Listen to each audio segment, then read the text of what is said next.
Hi, I'm Gemma Lawler and welcome to Vocal Hacks. In this session, I'll be showing you how to close the break in your voice, giving you better access to belt and mixed notes, and getting rid of those weird cracks that appear right when we want them the least. This is going to help you hack more control over the most exciting part of your voice. I'm going to explain the fundamentals of the technique first, and then run you through 3 exercises that will help you develop the understanding and control needed to give a clean transition every single time. Okay, so first off, we need to understand the concept of head and chest voice, how they sound and how they feel in our body. The simplest way to explain this is that generally we speak in our chest voice. So if we say a word with a long vowel, like when we say, okay, and then we extend the sound of that K out, usually that's our chest voice. So I want you to put your hand on your chest like this, not quite touching your neck, and say, okay, and you should physically feel the vibration. If you can feel it, then you're using your chest voice. Congratulations. All right, keeping things just as simple, your head voice is usually what you use for your high notes, and we also use this outside of singing. So if you think you just can't make a high note, try and think of the sound we make when we're hysterically crying. Oh no, Gemma, I can't find my high notes again. And then let's draw that sound out. Let's use that oh no. Oh no! Right, and we can use our hand to check to be sure. Oh no! We still get some vibration up here because this is where the sound is made, but we don't feel it resonating down here in our chest. So if you're ever singing a note and you're not sure if you're using head or chest voice, this is a crude but pretty accurate way to work it out for beginners. Chest voice rumbles down here, ah, but head voice, ah, doesn't. Okay. Now that you understand the difference between the two, we can start to look at why we all have that one place in our voice where it feels like we always crack, and it's usually right when we're going for the big notes, just to make it worse. This area is the place where the two different parts of the voice meet, and we call this place the Passagio. That's Italian for passage, and I much prefer to think of it as a passage between two places rather than calling it a break, like the two different voice types are totally broken apart and disconnected. Most of the times that our voice crack, it's in the break, it's in the Passagio, and it's caused by an imbalance of coordination. Within our Passagio, we can sing notes in both our head and chest voice, and not making an informed and educated decision on which we're going to use usually spells trouble. In my own Passagio, I can take a note like this, and I can sing it in my chest and my head voice, okay? Ah, chest, ah, head. Same note, but can you hear the difference in tone and weight and volume and just the way that it sounds? So those pesky breaks happen when we don't actively make a decision, we don't know whether we're going to sing in head or chest voice, and the folds collapse and we get an uncontrolled, unpleasant sound right in the middle of our performance. So I'm going to use this ball, this cat toy, to demonstrate why and how those breaks happen. I'm right-handed, I'm definitely more naturally in my chest voice, so I can throw and catch this ball just like I can sing through my head voice to different notes pretty reliably. You know, ah, ah, ah, ah, over and over, it's nothing too challenging. My left hand is my head voice. I can still throw and catch the ball, but it takes a bit more attention for me personally, and I'm going to need to build in some muscle memory to control it as easily and naturally as I can with my right hand or my chest voice. Ah, ah, ah. Right? But if I've got a song in my right hand and it's in my chest voice and it's nice and comfortable, and I know there's a left hand section coming up, I can concentrate and prepare myself to enable a clean, smooth handover, right? Ah, this is what we're aiming for with the Passagio, to move from chest to head in a controlled and aware way, rather than just throwing it and hoping for the best. If you don't have a well-practiced Passagio, you're throwing the ball from your right hand to your left without even looking. Once in a while you'll catch it, but there is a big risk every time that you will miss.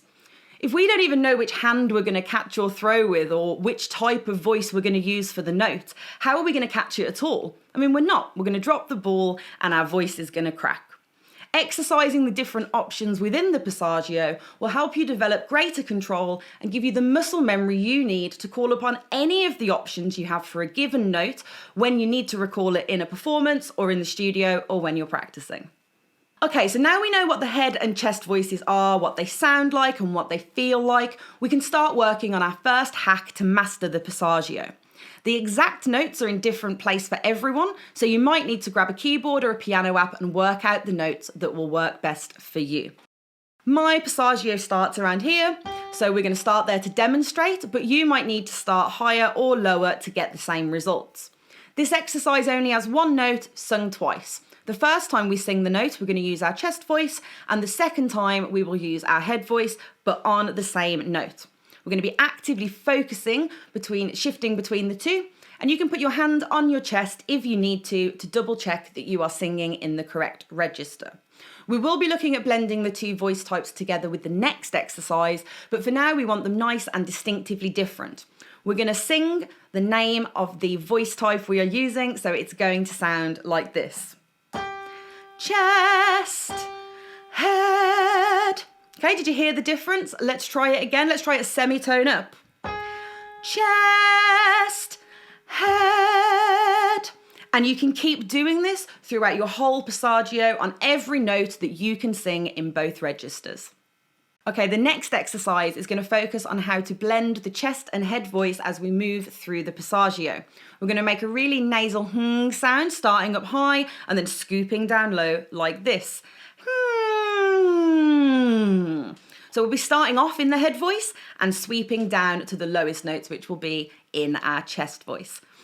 Okay, so All right, did you feel the change there where you switched from head voice to chest voice? Let's do it again one more time. I want you to really focus on that transition, on where it changes. Okay, 1, 2, 3, 4. Good. Okay, we're going to start to do it in reverse. We're going to start low and get higher, like this. Okay, and we're really going to focus on where our voice changes and what it feels like when we go from chest voice to head voice. Okay, from low to high. You should notice it's much easier to sing through the passage using this sound, which is exactly why we use it to practice with. There are a couple of other good sound options like zzz, zzz, and my personal favourite, the lip trill. Once you're comfortable and familiar and you know exactly how and when your voice changes, we can develop this exercise to its final stage where it's going to feel closer to singing an actual song rather than just making weird singing exercise noises. Okay, we're going to sing the siren, but we're going to sing it with an open vowel. So let's try that from low to high again on an R sound. And again, I'm going to make it really obvious where I switch into my head voice this time so you can hear it. And then I'll do it again with a smoother transition to show you how closely you can blend the two together. Okay, here is number 1. Ah.